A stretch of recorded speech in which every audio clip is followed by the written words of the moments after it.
మీరు అన్న ప్రకారం మీ మేనిఫెస్టో ప్రకారం మరి మాట ఇచ్చినట్లు అవుతుంది. ఇంతకుముందు మేము అడిగాం, మరి ఈరోజు ప్రోగ్రాంలో మీరు వస్తుందని తెలిసింది, మరి కంపల్సరీ రావాలి, వచ్చినప్పుడు ఇది అనౌన్స్ చేయాలని చెప్పి మేము అడుగుతా ఉన్నాం.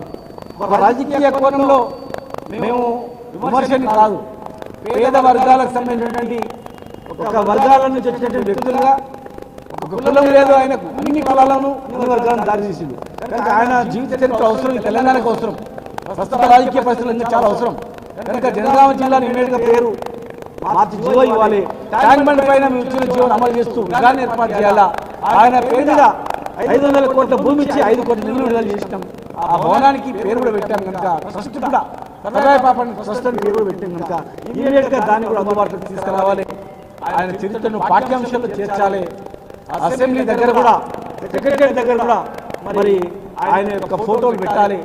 అసెంబ్లీలో కూడా రాజు, ఈ హైదరాబాద్కి రాజు అయినటువంటి చరిత్ర కనుక అసెంబ్లీలో కూడా ఆయన విధానాన్ని ఏర్పాటు చేయాలా. ప్లస్ ప్రజలకు ఆయన చేసిన సంస్కరణలు, ఆయన మార్పు అవన్నీ కూడా జనం తెచ్చేటట్టు చేయాల్సిన అవసరం ఉంది.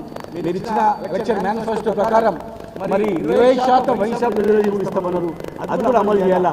ఆయన జన్మదిన సందర్భంగా ఒక పీడిత వర్గాల నుంచి వచ్చినటువంటి వ్యక్తి కనుక, ఒక వృత్తి నుంచి వచ్చిన వ్యక్తి కనుక దానికి సంబంధించిన వృత్తిపరమైనటువంటి కూడా ఈరోజు ఇచ్చినట్లయితే మరి మీరు ఇచ్చిన మాట నిలబెట్టుకోవాలి అవుతారని చెప్పని మరి వారికి ఖచ్చితంగా ఘనమైనటువంటి నివాళులర్పిస్తూ ప్రతి ఒక్కరు ఆయన చరిత్రను తెలుసుకొని ఆయన ఆదర్శంగా తీసుకొని అన్ని వర్గాలను, అన్ని కులవృత్తులు, రైతులను, కులవృత్తులను కలుపుకొని ముందుకు పోయి రాజకీయ చైతన్యం చేయాలని చెప్పని మరి బీసీ జనగణను కూడా ఇమీడియట్గా చేయాలని చెప్పని కూడా ఈ సందర్భంగా మేము ఆయన రిక్వెస్ట్ చేస్తా ఉన్నాం.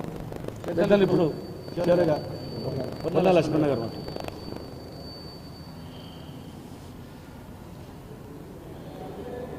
सरदार सर्वाई